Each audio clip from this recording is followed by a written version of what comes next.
अपने आराध्य देव की बात, शास्त्र सम्मत बात हम श्रवण करें। अन्यथा अगर कोई ऐसा मित्र है या हमारा साथ में रहने वाला है, कोई किसी भी साधक की को लेकर बात कर रहा है, तो भी हमें कान में उंगली डाले नहीं। हम कोई ईश्वर थोड़ी कि हम किसी को संभाल लेंगे, हम अपने को नहीं संभाल पा रहे। हमारे सामने किसी की बात मत करो, ऐसी करना है तो प्रभु की चर्चा करो, अन्यथा मत करो। तो अगर आप श्रवणेन्द्रीय का ब्रह्मचर्य, वाकेंद्रीय का ब्रह्मचर्य, नेत्रेंद्रीय का ब्रह्मचर्य और त्वगेंद्रीय का ब्रह्मचर्य, अनावश्यक किसी को स्पर्श मत करो।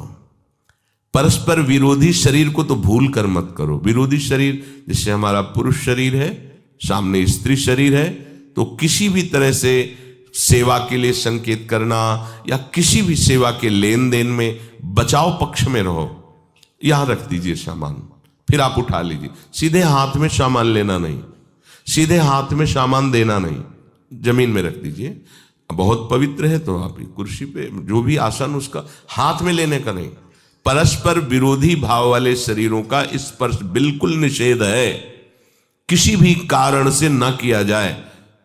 मान लीजिएगा ये बहुत मतलब आवश्यक है, यदि आप इसमें चूक कर गए तो धीरे धीरे आप फिसल के वहीं खड़े हो जाएंगे जहां से चढ़ना मुश्किल है। किसी भी साधिका को, किसी भी साधक को परस्पर लेन देन हाथ में नहीं करना चाहिए। मानो हमारी बात, आपको माला देनी, चौकी पे विराजमान करो, हम उठा लेंगे।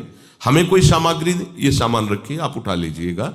कभी भी कोई भी परस्पर मुस्कुराहट, बातचीत, ऐसे कोई इशारे यदि दिखाई दे तो आप बचो और उसको बचाओ।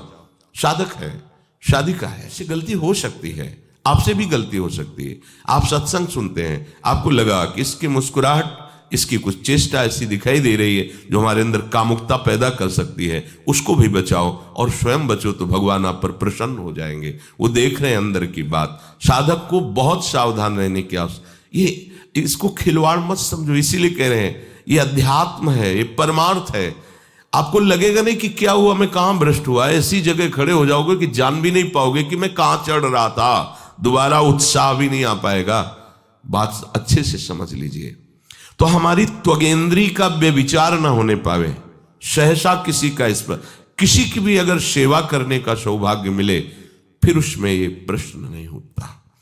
अगर कोई गिरा पड़ा है, भला ऐसी स्थिति में कि मुझे अत्यंत आवश्यक है उसे उठाना, अगर नहीं उठाते तो वो कष्ट पा रहा, अचानक कोई गिर जाए, फिर हम ये नहीं देखेंगे, फिर ये हम सूत्र नहीं स्वीकार करेंगे कि अब हम तो ब्रह्मचारी हैं, अब हम खड़े खड़े देख नहीं। उसको अत्यंत आवश्यकता है हमारी। अब उस समय हम भूल गए अपने आप को और उसको उठा करके अगर हमें अस्पताल ले जाना, अस्पताल ले जाएंगे, जरूरत है हम उसकी सेवा करेंगे। सावधान, वो भगवत भाव से की हुई सेवा तुम्हारे अंदर आध्यात्मिक शक्ति पैदा करेगी, काम भावना नहीं पैदा करेगी।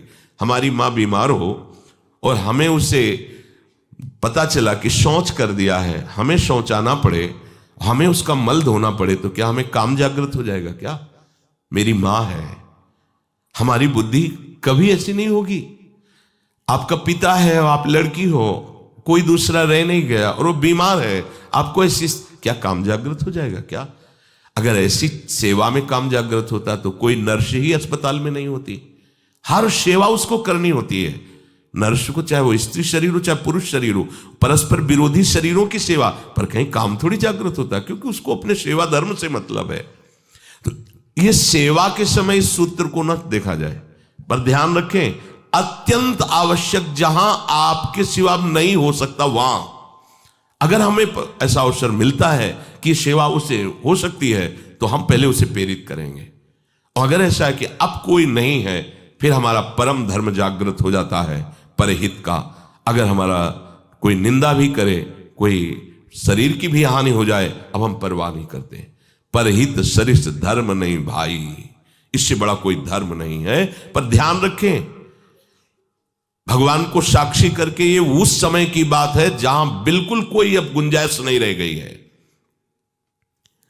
त्वगेंद्री को ऐसे सहसा किसी आप पुरुष शरीरधारी पुरुष को भी सहसा इससे आप में शक्ति जागृत होगी।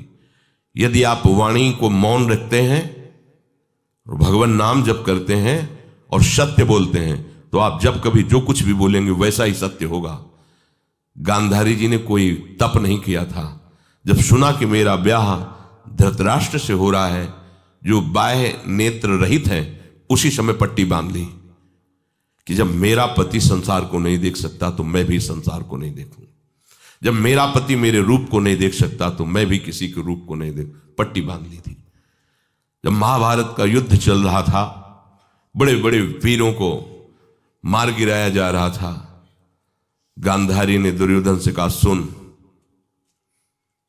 मुझे पता है कि भीम की गदा को तो झेल नहीं पाएगा, क्योंकि सबसे बड़ी बात भगवान का वरद हस्त उनके ऊपर है।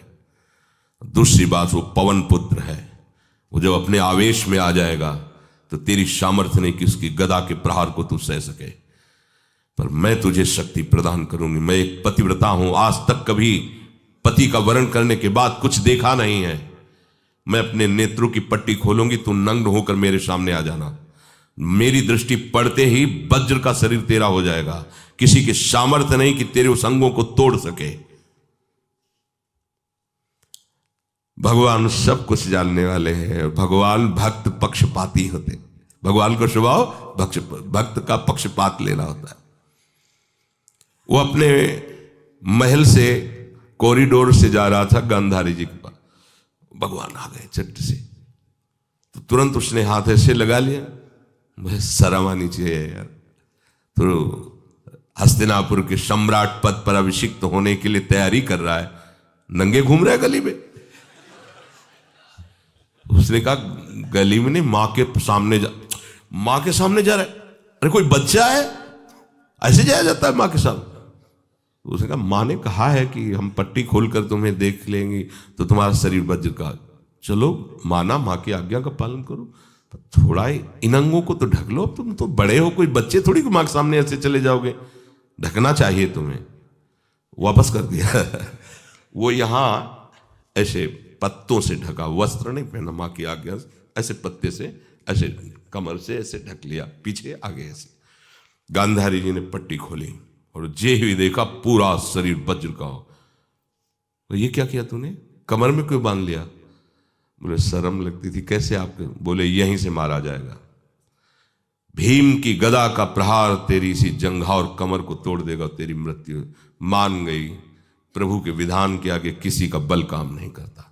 गांधारी, ये केवल आंख में पट्टी बांधने की सामर्थ्य थी कि मेरा पति यदि अंधा है तो मैं भी किसी रूप को नहीं देखूंगी। अगर आप वाणी में संयम में रहते हैं ना, वो और भजन करते हैं और सत्य बोलते हैं, तो आप जो बोलेंगे वही होगा।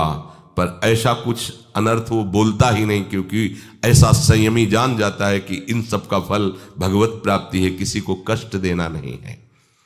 एक एक इंद्री का जब आप ब्रह्मचर्य संयम करोगे तब आपका वीर संयम होगा। ध्यान रखना, आप नेत्रेंद्री से गंदे चित्र देखें, श्रवणेंद्री से गंदी बातें सुने, वाणी से गंदी बातें बोलें, रसेंद्री से गंदा भोजन करें और सोचे ब्रह्मचर्य रह जाएंगे, तो बिल्कुल नहीं, कदापि नहीं। ब्रह्मचर्य कोई खिलवाड़ नहीं है।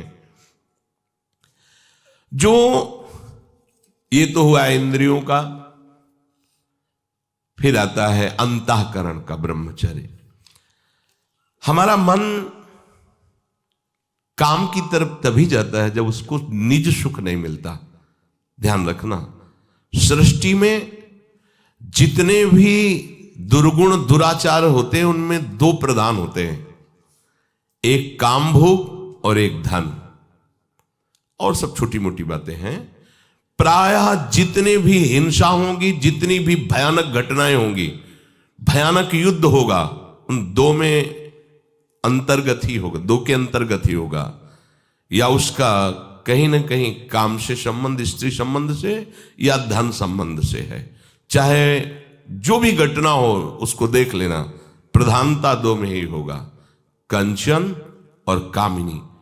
कीर्ति में कीर्तिवान तो कोई बिरले ही होते हैं, तो वो तो बहुत आगे की बातें हैं। पर प्रायः जितने भी युद्ध हैं, जितनी भी हिंसा है, जितना भी भयानक कुकृत्य है, इन दो में ही होता है। उपासक को ये बात समझनी चाहिए, मन को समझाना चाहिए, सच्ची मानी। मतलब वाणी में शब्द नहीं होता इन बातों को बताने का, यदि कहीं मन को समझाना चाहिए, देखो अपने लोग उपासक हैं, हम जहां जहां आसक्त हो रहे हैं उसमें हमारे मन का केवल भ्रम है। शरीर के द्वारों में कहीं सुख है, घृणित द्वारों में कहीं सुख है। अगर सुख होता तो इनके भोगने के बाद हृदय कह देता कि अब कछुनाथ न चाहिए मोरे, शांत हो जाता। फिर ऐसा क्यों होता है कि उसको एक जगह तृप्ति नहीं होती? क्योंकि वहां सुख है नहीं।